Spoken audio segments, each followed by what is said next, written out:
By Jeremy Peel, Tuesday the 26th of May 2020 9:48 GMT. Would you like to see my weapon? It's got a long shaft, a huge purple head, and I like to call it the hammer of gravity.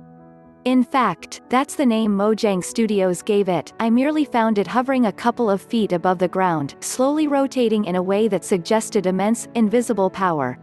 Since then I've grown fond of whacking evil villagers over the head with it, like plastic moles in an old arcade. Over time, I've come to understand that the hammer's strength comes not from its enormous heft, but the crystal embedded in its center, a gem that exerts its own gravitational pull. When I swing the hammer, nearby enemies are sucked into its path, their soft skulls falling perfectly beneath the arc of the blow. Minecraft is a bit like that, not long or purple, but a phenomenon with its own powerful pull. Try as they might, the people and projects around it have struggled to escape its orbit. Back in its earliest days, Mojang used its riches to fund Scrolls, a digital card game that was just a little ahead of its time. And before he made himself persona non grata, Notch started work on a sandbox space sim that would feature a fully working virtual computer. These games seem to tug at some of the same themes as Minecraft, pushing back darkness with light, and the power of programming. They hinted at a studio identity beyond that debut game. But neither worked out.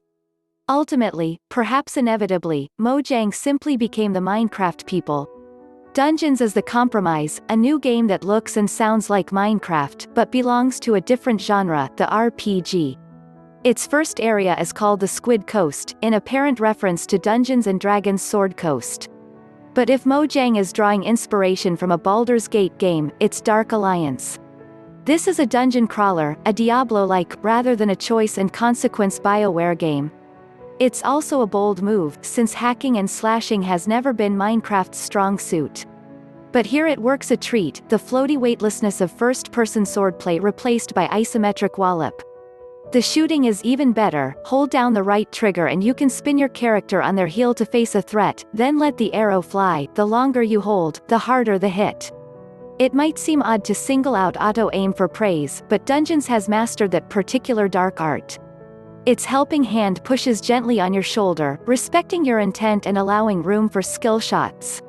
Subscribe to the VG247 newsletter. Get all the best bits of VG247 delivered to your inbox every Friday. As with its parent game, there's a willful simplicity to Dungeons that makes it instantly likable. Pick up a consumable and it's automatically used, while your standard health potion is tied to a cooldown, freeing you from fiddly inventory management or rows of hotkeys. Even when an objective asks you to find the exit, your next step is clearly marked.